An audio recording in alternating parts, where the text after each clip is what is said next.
Hello friends, welcome back to our channel find everything. Last lecture में हमने series clipper के बारे में देखा था और उसके सर्किट को हमने सॉल्व किए थे। आज हम देखेंगे पैरेलल क्लिपर के बारे में और इससे जो रिलेटेड एग्जांपल हैं उनको हम सॉल्व करेंगे। तो सबसे पहले हम एग्जांपल में ये वाला सर्किट लेते हैं। यहाँ पर हम एक डायोड यूज कर रहे हैं जो कि क्या है, आइडियल है, और इसके साथ हमने 4 वोल्ट की बैटरी कनेक्ट करके रखी है और साथ ही हमने एक रेसिस्टेंस यूज किया है। और जो हम आउटपुट वोल्टेज मेजर कर रहे हैं वो इन दो टर्मिनल के बीच में आउटपुट वोल्टेज मेजर कर रहे हैं। और इसके इनपुट पर हम ये साइनसॉइडल सिग्नल दे रहे हैं। इसकी पॉजिटिव डायरेक्शन में वैल्यू कितनी है, 16 वोल्ट, और नेगेटिव डायरेक्शन में -16 वोल्ट। तो हमको ये निकालना है कि जो आउटपुट वोल्टेज है उसका जो वेवफॉर्म है वो कैसा रहेगा। तो जैसा हम सीरीज क्लिपर के केस में सॉल्व करते थे कि सबसे पहले हम एक रफ एस्टिमेट बनाते थे आउटपुट वेवफॉर्म का डायोड की डायरेक्शन को देखकर। तो यहाँ पर भी हम डायोड की डायरेक्शन को देखकर एक रफ एस्टिमेट बना सकते हैं। तो अगर डायोड हमारा किसी सर्किट में इस तरीके से लगा हुआ है, इसको हम मानेंगे अपवर्ड डायरेक्शन। तो जब डायोड की डायरेक्शन अपवर्ड रहेगी तो कौन सा पोर्शन कट होगा, नेगेटिव पोर्शन। तो इसका मतलब है इस सर्किट के लिए जो आउटपुट वेवफॉर्म है इसमें क्या होगा, ये जो नेगेटिव पोर्शन है ये कट होगा और हमको केवल पॉजिटिव पोर्शन मिलेगा। अब ये कितना कट होगा और हमको कितना पॉजिटिव पोर्शन मिलेगा ये हम कैलकुलेट करेंगे। सिमिलरली अगर डायोड की डायरेक्शन कुछ इस तरीके की है, अब इस केस में जो हमारा पॉजिटिव पोर्शन है ये कट होगा और हमको केवल क्या मिलेगा, नेगेटिव पोर्शन। और कितना क्या कट होगा वो हम कैलकुलेट करते हैं। तो इस तरीके से यहाँ पर भी हम डायोड की डायरेक्शन से एक जो हमारा आउटपुट वेवफॉर्म है उसका शेप क्या रहेगा या कहाँ से क्लिप होगा ये हम यहाँ से अंदाजा लगा सकते हैं। तो आइए अब इस सर्किट को सॉल्व करते हैं और ये देखते हैं कि जो इसका आउटपुट वेवफॉर्म है वो एग्जैक्टली कैसा रहेगा। तो सबसे पहले हम ट्रांजिशन वोल्टेज निकाल लेते हैं। इसके लिए हम कंडीशन अप्लाई करते हैं VD = 0 और ID = 0। ये जो हम कंडीशन यहाँ पर अप्लाई करेंगे तो जो हमारा सर्किट है वो कुछ इस तरीके का बनेगा। VD = 0 तो जो हमारा डायोड है वो हमारा हो गया शॉर्ट, और ID = 0 तो ये जो रेसिस्टेंस यहाँ पर लगा हुआ है इसके अक्रॉस कोई भी वोल्टेज ड्रॉप नहीं होगा। तो अब इस सर्किट में जब हम KVL लगाएंगे तो हमारा जो KVL है वो क्या बनेगा, -VI + 4 वोल्ट = 0। तो जो हमारा VI की वैल्यू निकल के कितनी आएगी, 4 वोल्ट। तो जो हमारा ट्रांजिशन वोल्टेज है वो कितना हो गया, 4 वोल्ट। अब ये 4 वोल्ट का मतलब ये है कि ये एक लिमिट है, इसके बाद डायोड ऑन होगा या ऑफ होगा। अब हम ये देखते हैं कि वो ऑन होता है कि ऑफ होता है। अब हम इस बैटरी का इफेक्ट भी देख लेते हैं कि इस बैटरी का इफेक्ट क्या पड़ रहा है डायोड पर। तो जब हम यहाँ पर इनपुट सप्लाई अप्लाई करेंगे तो अगर हम पॉजिटिव हाफ की बात करें तो पॉजिटिव हाफ में यहाँ पर जो पोलैरिटी रहेगी, यहाँ पर पॉजिटिव और यहाँ पर नेगेटिव। तो ये जो पॉजिटिव वोल्टेज है वो इस नोड पर भी आएगा। और चूंकि जो बैटरी का पॉजिटिव टर्मिनल डायोड की पी साइड से कनेक्ट है तो इस बैटरी के कारण डायोड क्या है, फॉरवर्ड बायस है। मतलब ये जो 4 वोल्ट यहाँ पर आ रहा है, जब तक इस नोड का वोल्टेज इस 4 वोल्ट से ज़्यादा नहीं होगा तब तक ये डायोड क्या रहेगा, फॉरवर्ड बायस रहेगा। और जैसे ही इस नोड का वोल्टेज इस 4 वोल्ट से ज़्यादा हो जाएगा तो जो हमारा डायोड है ये क्या हो जाएगा, रिवर्स बायस। तो इसका मतलब ये है कि 4 वोल्ट से ज़्यादा होने पर हमारा डायोड क्या होगा, रिवर्स बायस, और 4 वोल्ट से अगर कम रहेगा तो जो हमारा डायोड क्या रहेगा, फॉरवर्ड बायस। तो अब इस केस में आउटपुट की वैल्यू क्या होगी वो भी हम देख लेते हैं। तो जब हमारा इनपुट वोल्टेज की वैल्यू 4 वोल्ट से कम है या उसके बराबर है तो जो हमारा डायोड है वो क्या होगा, फॉरवर्ड बायस। तो डायोड हमारा क्या हो जाएगा, शॉर्ट सर्किट। तो ये डायोड हमारा शॉर्ट सर्किट हो गया है और ये कंडीशन अभी हम अप्लाई नहीं करते हैं। तो अब इस केस में जब हम इस सर्किट को सॉल्व करेंगे तो जो हमारा आउटपुट वोल्टेज है इस 4 वोल्ट की बैटरी के साथ पैरेलल में लगा हुआ है। तो जो हमारा आउटपुट वोल्टेज है वो कितना हो जाएगा, VO = 4 वोल्ट। मतलब जब हमारा डायोड फॉरवर्ड बायस रहेगा तो हमारा आउटपुट वोल्टेज कितना आएगा, 4 वोल्ट। सिमिलरली जब VI की वैल्यू 4 वोल्ट से ज़्यादा रहेगी तो हमारा डायोड क्या होगा, ऑफ, मतलब रिवर्स बायस। रिवर्स बायस मतलब ओपन। तो ये हमारा डायोड क्या हो गया, ओपन। तो अब इस केस में हमारा जो आउटपुट वोल्टेज है वो किसके बराबर हो जाएगा, इनपुट वोल्टेज के। मतलब हमारा आउटपुट वोल्टेज किसको फॉलो करेगा, इनपुट को। अब इसी को हम वेवफॉर्म में समझते हैं। तो ये हमारा इनपुट सिग्नल हो गया और ये 4 वोल्ट की जो लाइन है ये हमारा हो गया ट्रांजिशन वोल्टेज। अब ये जो 4 वोल्ट की लाइन इनपुट को जहाँ पर इंटरसेक्ट कर रही है, जैसे यहाँ पर, तो इस पॉइंट को हमने यहाँ पर रिप्रेजेंट कर दिया है। सिमिलरली यहाँ पर ये इनपुट को इंटरसेक्ट कर रही है, तो इस पॉइंट को हमने यहाँ पर रिप्रेजेंट कर दिया है। इसी तरह से हमने सारे जो पॉइंट हैं उनको हमने यहाँ पर रिप्रेजेंट कर दिया है। अब अभी हमने जब कैलकुलेट किया था तो हमने क्या देखा था कि जब इनपुट वोल्टेज की वैल्यू 4 वोल्ट से कम या इसके बराबर है तो जो हमारा आउटपुट वोल्टेज है उसकी वैल्यू क्या है, 4 वोल्ट। तो ये जो पॉइंट है, इस पॉइंट के पहले हमारा जो इनपुट वोल्टेज है वो 4 वोल्ट से कम है और इस पॉइंट पर 4 वोल्ट के बराबर है। तो इतने रीजन में, ये जो रीजन है, इस रीजन में हमारा आउटपुट वोल्टेज की वैल्यू क्या रहेगी, 4 वोल्ट। तो जैसा कि हम यहाँ पर देख रहे हैं, इतने रीजन में जो हमारा आउटपुट वोल्टेज है कितना आ रहा है, 4 वोल्ट। और जैसे ही हमारा इनपुट वोल्टेज 4 वोल्ट से ज़्यादा हुआ तो जो हमारा डायोड है वो क्या हो जाएगा, रिवर्स बायस।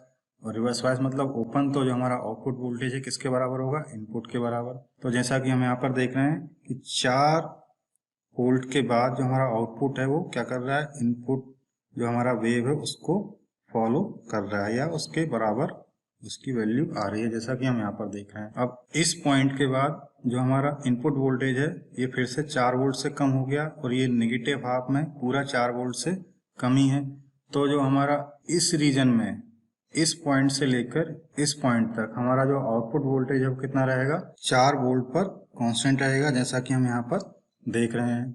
और फिर से यहाँ पर जो हमारा इनपुट सिग्नल है वो 4 वोल्ट से ज़्यादा हो गया, तो जो हमारा आउटपुट है वो इनपुट को फॉलो करने लगा, जैसा कि हम यहाँ पर देख रहे हैं। तो इस तरीके से इस सर्किट के लिए हमारा जो आउटपुट वेवफॉर्म है वो ये रहेगा। तो ये हुआ हमारा पहला एग्जांपल। अब देखते हैं सेकंड एग्जांपल। अब जो हमारा सेकंड एग्जांपल है, यहाँ पर जो हम डायोड यूज कर रहे हैं ये हम सिलिकॉन डायोड यूज कर रहे हैं और इसकी जो डायरेक्शन है आप कैसी है, डाउनवर्ड से। तो डाउनवर्ड्स मतलब जो हमारा आउटपुट वेवफॉर्म है तो कौन सा पोर्शन क्लिप होगा, पॉजिटिव पोर्शन, और हमको क्या मिलेगा, निगेटिव पोर्शन। अब कितना क्या क्लिप होगा और कितना पोर्शन हमको मिलेगा हम कैलकुलेट करते हैं। तो सबसे पहले तो हम ट्रांजिशन वोल्टेज निकाल लेते हैं कि ट्रांजिशन वोल्टेज क्या रहेगा। तो ट्रांजिशन वोल्टेज निकालने के लिए हम कंडीशन अप्लाई करते हैं। अब चूंकि ये डायोड आइडियल नहीं है, सिलिकॉन डायोड है, तो यहाँ पर हम VD इक्वल टू कितना रखेंगे, 0.7 वोल्ट और ID इक्वल टू 0। तो इस सर्किट में हम ये कंडीशन अप्लाई करते हैं, तो VD इक्वल टू हमने 0.7 रख दिया और ये जो हमारा डायोड है वो हो जाएगा शॉर्ट। और यहाँ पर जब ID इक्वल टू 0 रखेंगे तो इस रेसिस्टेंस के अक्रॉस जो वोल्टेज ड्रॉप होगा वो कितना होगा, 0। अब यहाँ पर हम KVL लगाएंगे, तो -VI plus 0.7 plus 4 equal to 0। तो VI की वैल्यू कितनी निकल के आएगी, 4.7 वोल्ट। तो जो हमारा ट्रांजिशन वोल्टेज है वो कितना है, 4.7 वोल्ट। इसका मतलब क्या है कि जब हमारा इनपुट वोल्टेज 4.7 से कम रहेगा तो हमारा डायोड क्या रहेगा, ऑफ। ऑफ मतलब रिवर्स बायस और रिवर्स बायस मतलब ओपन सर्किट। तो जो हमारा आउटपुट वोल्टेज है वो कितना निकल के आएगा, इनपुट के बराबर, जैसा कि हम यहाँ पर देख रहे हैं। और जब हमारी VI की वैल्यू 4.7 के बराबर या उससे ज्यादा रहेगी तो हमारा डायोड क्या रहेगा, ऑन। ऑन मतलब शॉर्ट सर्किट। तो जो हमारा सर्किट है वो कुछ इस तरीके का बनेगा। तो जो हमारा आउटपुट वोल्टेज है वो कितना आएगा, इसको जब आप सॉल्व करोगे तो जो हमारा आउटपुट वोल्टेज है वो निकल के आएगा 4.7 वोल्ट। तो अब इसी को हम क्या है, वेवफॉर्म में समझते हैं। तो ये हमारा इनपुट सिग्नल और ये हमारा ट्रांजिशन वोल्टेज की लाइन 4.7 वोल्ट। अब ये 4.7 वोल्ट की लाइन इनपुट को यहाँ पर इंटरसेक्ट कर रही है, तो इस पॉइंट को हमने यहाँ पर रिप्रेजेंट कर दिया है। सिमिलरली इस वाले पॉइंट को हम यहाँ पर रिप्रेजेंट कर रहे हैं और इसी तरह हम सारे पॉइंट को यहाँ पर मैप कर देते हैं। ऐसा करने से जो हमारा इनपुट और आउटपुट वेवफॉर्म को एक साथ बनाने से हमको समझने में आसानी होती है। तो जब भी आप इनपुट और आउटपुट वेवफॉर्म बनाएं, इसी तरीके से उनको ड्रॉ करें। अब हमने कैलकुलेट किया था कि जब इनपुट वोल्टेज की वैल्यू 4.7 से कम है तो जो हमारा आउटपुट वोल्टेज है वो किसके बराबर है, इनपुट वोल्टेज के। तो इस पॉइंट के पहले हमारा इनपुट वोल्टेज 4.7 से कम है, तो जो हमारा आउटपुट वोल्टेज है वो किसको फॉलो कर रहा है, इनपुट को, जैसा ही यहाँ पर हमको आउटपुट मिल रहा है। और जैसे ही इनपुट की वैल्यू 4.7 के बराबर या इससे ज़्यादा होती है तो जो हमारा आउटपुट वोल्टेज है कितने पे हो जाता है, 4.7 पे कांस्टेंट हो जाता है। तो इस पॉइंट के बाद हमारा इनपुट क्या है, 4.7 से ज़्यादा हो रहा है, तो इस केस में जो हमारा आउटपुट है वो कितना है, ये 4.7 वोल्ट पे कांस्टेंट है यहाँ पर। और फिर से यहाँ पर इनपुट 4.7 से कम हो गया तो ये हमारा इनपुट को यहाँ पर फॉलो कर रहा है, जैसा कि हम यहाँ पर देख रहे हैं। और ये कब तक फॉलो करते रहेगा, जब तक कि हमारा इनपुट वोल्टेज फिर से 4.7 से ज़्यादा ना हो जाए। तो जैसा कि हम यहाँ देख रहे हैं कि इनपुट वोल्टेज फिर से 4.7 से ज़्यादा हो गया है, और जैसे ही इनपुट हमारा 4.7 से ज़्यादा होता है तो हमारा आउटपुट किस पे कांस्टेंट हो जाता है, 4.7 पे, जैसा कि हम यहाँ देख रहे हैं। तो इस तरीके से आप इस सर्किट को सॉल्व करेंगे। नेक्स्ट एक और एग्जांपल देखते हैं।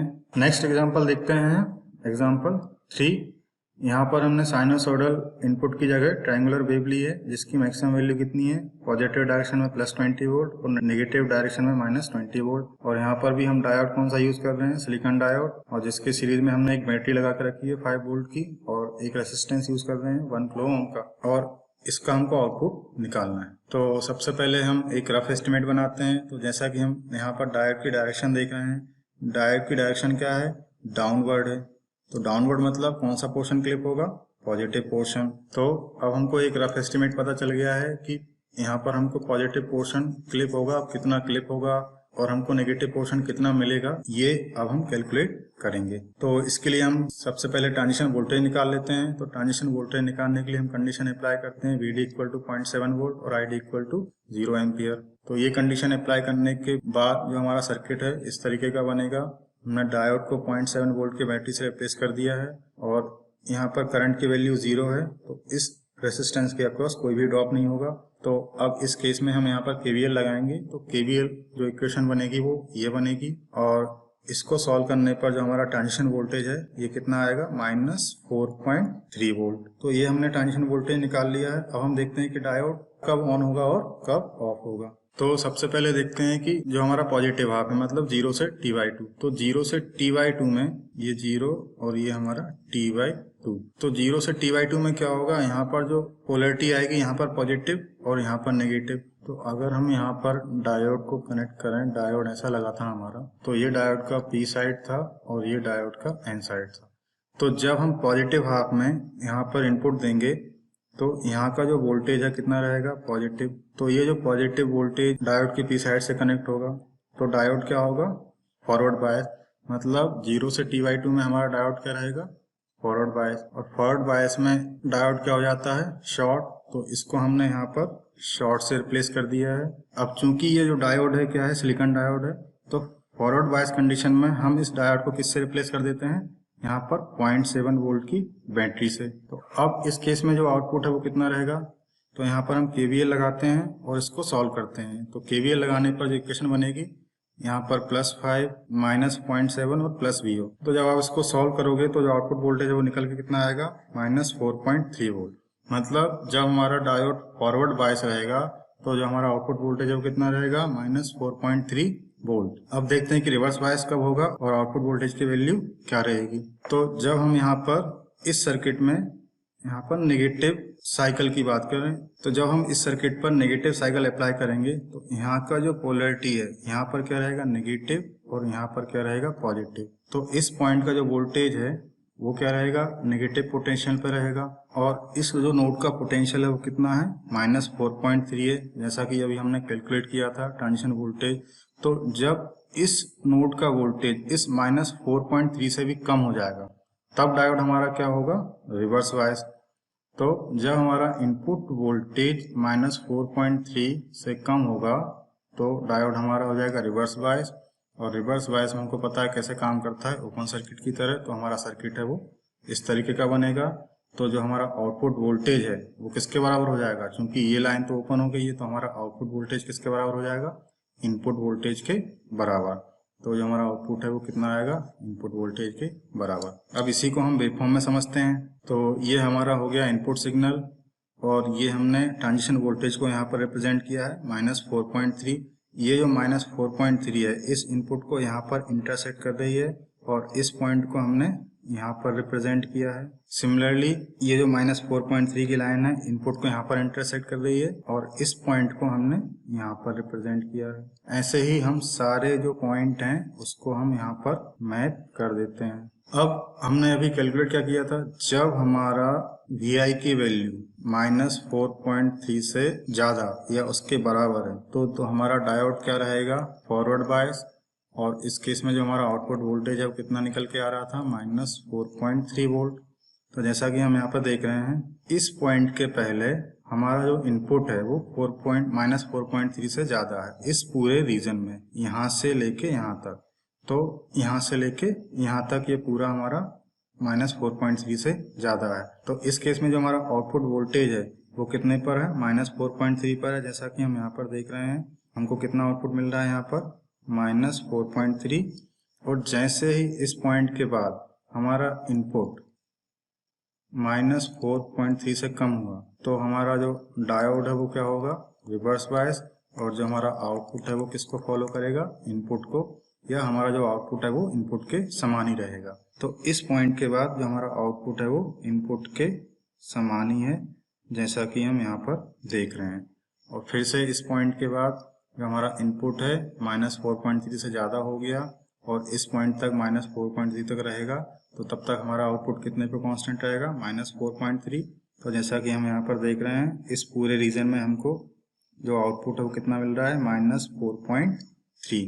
और ये फिर से -4.3 से कम हो गया और फिर से हमको इनपुट जैसा वेव मिलने लगा। तो इस तरीके से ये जो सर्किट है वो काम करेगा।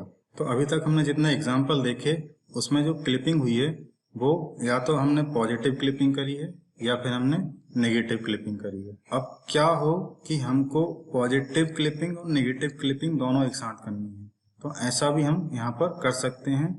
तो इसके लिए हम एक एग्जाम्पल देखते हैं और उसको समझते हैं कि एक साथ पॉजिटिव क्लिपिंग और नेगेटिव क्लिपिंग कैसे करते हैं। तो इसके लिए आपको इस तरीके का सर्किट अरेंजमेंट बनाना पड़ता है। यहाँ पर आप दो डायोड यूज करते हैं, एक हमारा रहेगा डाउनवर्ड डायरेक्शन में, एक रहेगा अपवर्ड डायरेक्शन में। और यहाँ पर हमने ये बैटरी कनेक्ट करके रखी है जिसकी वैल्यू क्या है, यहाँ पर 5.3 वोल्ट है और यहाँ पर 7.3 वोल्ट है। और यहाँ पर हम ट्रायंगुलर वेव दे रहे हैं जिसकी मैक्सिमम वैल्यू कितनी है, पॉजिटिव डायरेक्शन में 10 वोल्ट और नेगेटिव डायरेक्शन में -10 वोल्ट। अब ये सर्किट कैसे काम करेगा, तो अगर हम इसका एक रफ एस्टिमेट बनाएं तो जो हमारा आउटपुट वेव फॉर्म है कैसा रहेगा। अब चूंकि यहाँ पर डाउनवर्ड अपवर्ड दोनों हैं तो ऑब्वियस सी बात है, यहाँ पर पॉजिटिव में भी कुछ पोर्शन क्लिप होगा, नेगेटिव में भी कुछ पोर्शन क्लिप होगा। तो अभी कितना क्लिप होगा वो हम अब कैलकुलेट करते हैं। तो इसके लिए हम ट्रांजिशन वोल्टेज निकालते हैं। तो यहाँ पर दो ट्रांजिशन वोल्टेज निकलेंगे, एक डायोड D1 के लिए और एक डायोड D2 के लिए। तो सबसे पहले देखते हैं ट्रांजिशन वोल्टेज D1 के लिए। तो D1, चूंकि D1 D2 हमारे दोनों सिलिकॉन डायोड हैं, तो यहाँ पर हम डायोड उसको हम 0.7 वोल्ट की बैटरी से रिप्लेस कर देंगे और ID को 0 रखेंगे। तो जो हमारा सर्किट है वो कुछ इस तरीके का बनेगा। और D2 को हमने अभी फॉर ए टाइमिंग यहाँ पर कंसीडर नहीं किया है। तो जब आप इस सर्किट को सॉल्व करोगे तो इक्वेशन ये बनेगी और हमारा जो ट्रांजिशन वोल्टेज है D1 के लिए कितना निकल के आएगा, 6 वोल्ट। सिमिलरली D2 के लिए हम ट्रांजिशन वोल्टेज निकाल लेते हैं। तो यहाँ पर हमने D1 को कंसीडर नहीं किया है फॉर ए टाइम बीइंग। तो जब आप D2 के लिए ट्रांजिशन वोल्टेज निकालेंगे तो हमारा सर्किट कुछ इस तरीके का रहेगा। और जब आप इसमें KVL लगाएंगे तो इक्वेशन ये बनेगी और यहाँ से जो हमारा ट्रांजिशन वोल्टेज निकल के कितना आएगा, -8 वोल्ट। तो ये हमने दोनों ट्रांजिशन वोल्टेज निकाल लिए हैं D1 और D2 के लिए। अब इस सर्किट को सॉल्व करते हैं कि जो आउटपुट वोल्टेज है वो कितना रहेगा जब डायोड ऑन रहेगा और जब डायोड ऑफ रहेगा। तो जब हम पॉजिटिव हाफ की बात करें, मतलब जब हम यहाँ पर इनपुट पर पॉजिटिव देंगे तो यहाँ पर जो पोलरिटी आएगी पॉजिटिव और यहाँ पर नेगेटिव। तो ये जो पॉजिटिव पोलरिटी के कारण ये डायोड D1 का P साइड और ये N साइड, सिमिलरली ये डायोड D2 का N साइड और ये P साइड। तो पॉजिटिव हाफ के लिए तो जैसा हम देख रहे हैं कि जो डायोड D2 है वो तो क्या रहेगा, रिवर्स बायस रहेगा, क्योंकि यहाँ का जो पोटेंशियल है कितना रहेगा, पॉजिटिव। तो पॉजिटिव डायोड के N साइड से कनेक्ट है तो डायोड D2 क्या रहेगा, रिवर्स बायस। तो पॉजिटिव रीजन में जो हमारा D2 है वो रहेगा रिवर्स बायस। और D1 कब तक ऑन रहेगा, जब हमारा इनपुट वोल्टेज, ये जो ट्रांजिशन वोल्टेज है इससे ज्यादा ना हो जाए। तो जब हमारा इस पॉइंट का वोल्टेज, यहाँ का पोटेंशियल कितना है, अभी हमने कैलकुलेट किया 6 वोल्ट।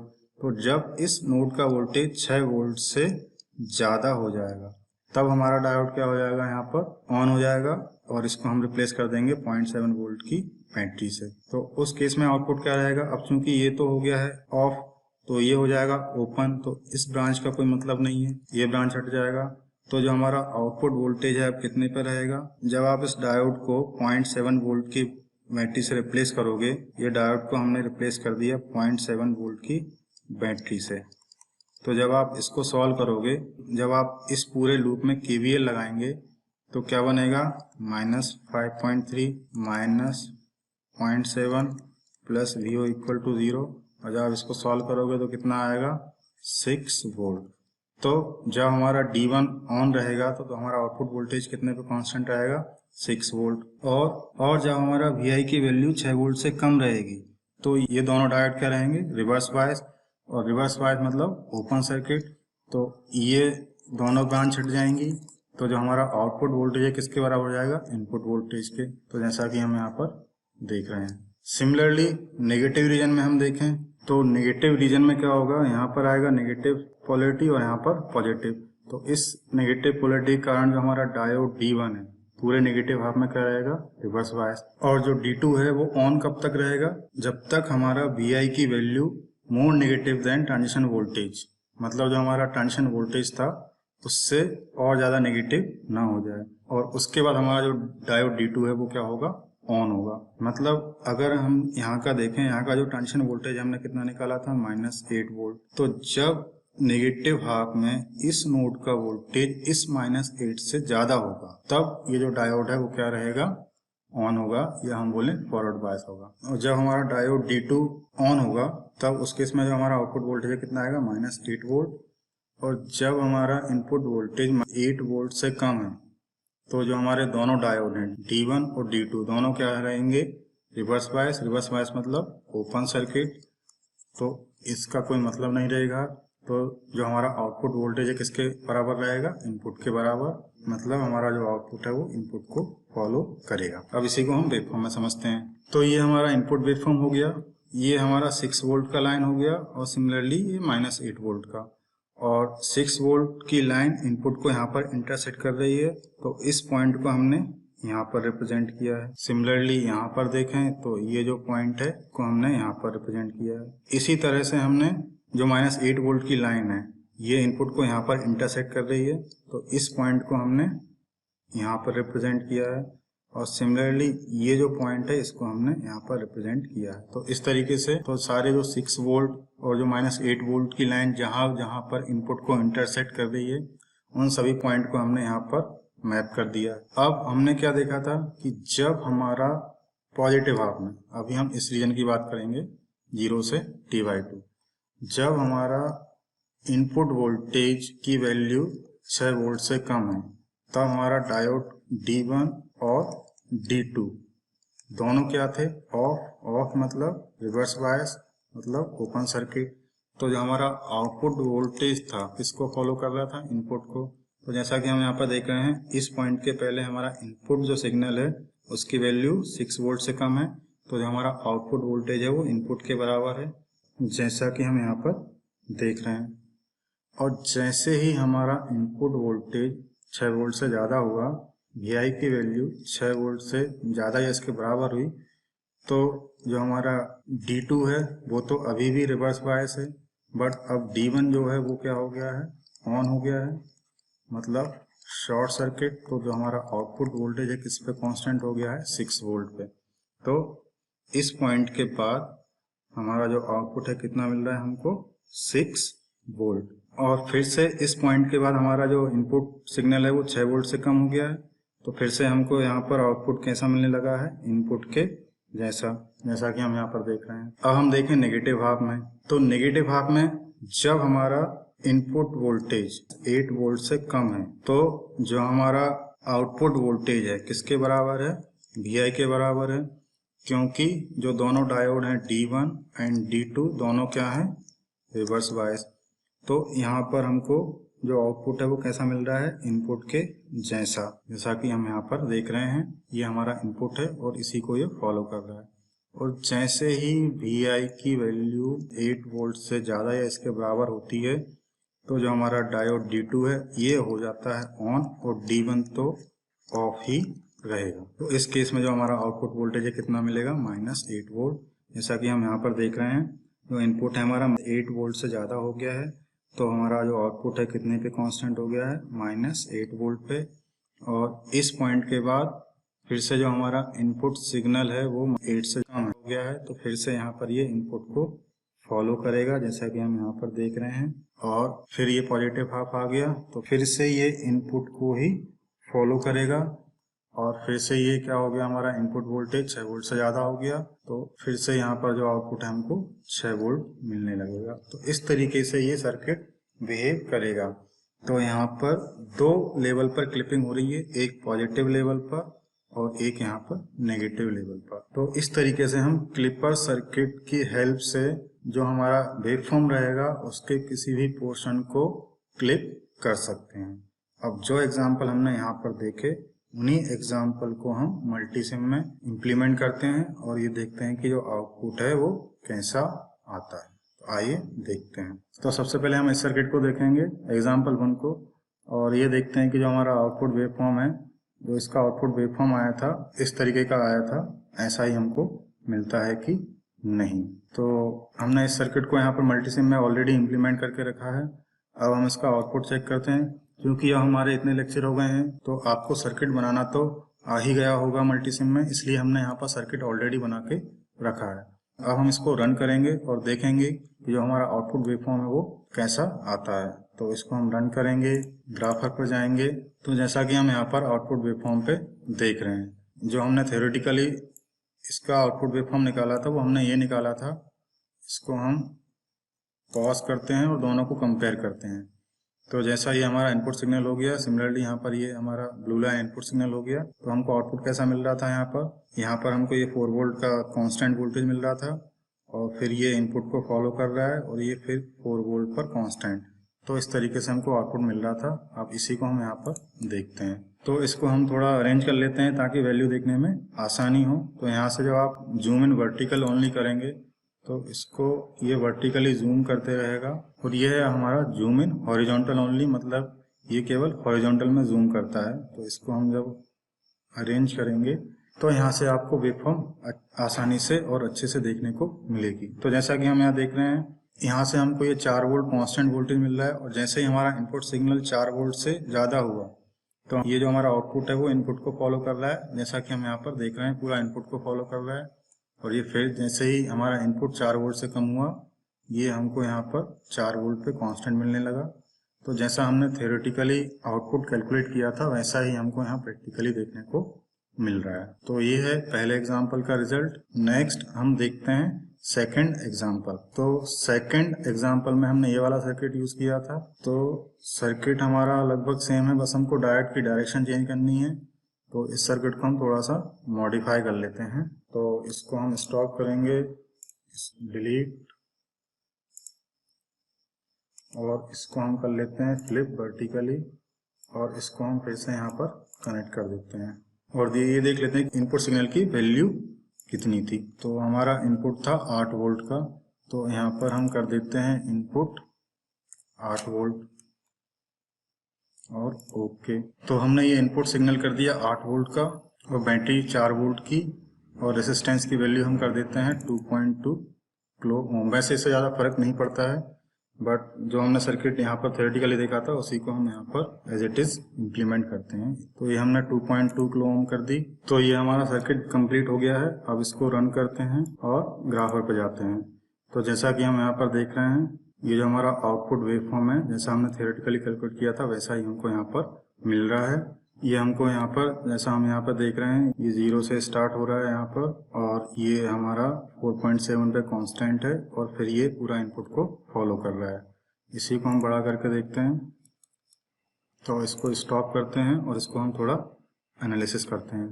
तो इसको हम थोड़ा जूम करते हैं वर्टिकल डायरेक्शन में ताकि वैल्यू देखने में हमको आसानी हो। तो जैसा कि हम यहाँ पर देख रहे हैं, जो हमारा आउटपुट वोल्टेज है यहाँ पर अगर हम इसको मेजर करें तो कितना आएगा, लगभग 4.7 आएगा। तो इसको वैल्यू को मेजर करने के लिए हम यहाँ पर जाते हैं शो कर्सर और ये जो पॉइंटर है हम इसको यहाँ पर रखते हैं। तो जैसा हम ये देखें पॉइंटर नंबर 2 लिया है, तो पॉइंटर नंबर 2 के करस्पॉन्डिंग जो y2 है कितना वैल्यू आ रहा है 4.6156, तो लगभग हमारा 4.7 के करीब है, जो कि हमने यहाँ पर कैलकुलेट किया था। और यहाँ पर हमको कितना मिल रहा है -8 वोल्ट। तो ये भी हम देख लेते हैं। कर्सर को हम यहाँ पर ले जाएंगे, तो जैसा कि हमको यहाँ पर ये ऑलरेडी देखने को मिल रहा है -8 वोल्ट। तो जो हमने थियोरेटिकली कैलकुलेट किया था वैसा ही आउटपुट हमको यहाँ पर देखने को मिल रहा है। नेक्स्ट एग्जांपल भी हम देख लेते हैं। तो हमने दोनों एग्जांपल यहाँ पर मल्टीसिम में बना कर देख लिए हैं। अब हम ये नेक्स्ट एग्जांपल और देख लेते हैं, जो हमने क्लिपिंग पॉजिटिव और नेगेटिव दोनों लेवल पर की थी।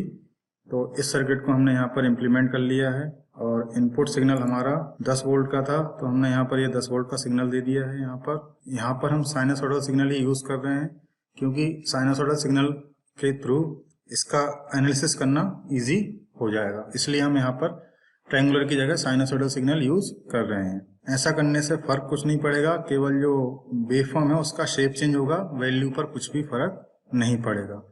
तो जो हमारा सर्किट था, ये हमारा सर्किट है, इसको हमने यहाँ पर इम्प्लीमेंट कर लिया है। तो इस सर्किट को अब रन करते हैं और देखते हैं कि जो आउटपुट है वो कैसा आता है। तो थियोरेटिकली हमने इस तरीके से आउटपुट निकाला था, अब देखते हैं मल्टीसिम में कैसा आउटपुट आएगा। तो इस सर्किट को रन करते हैं और ये देखते हैं कि आउटपुट क्या आता है।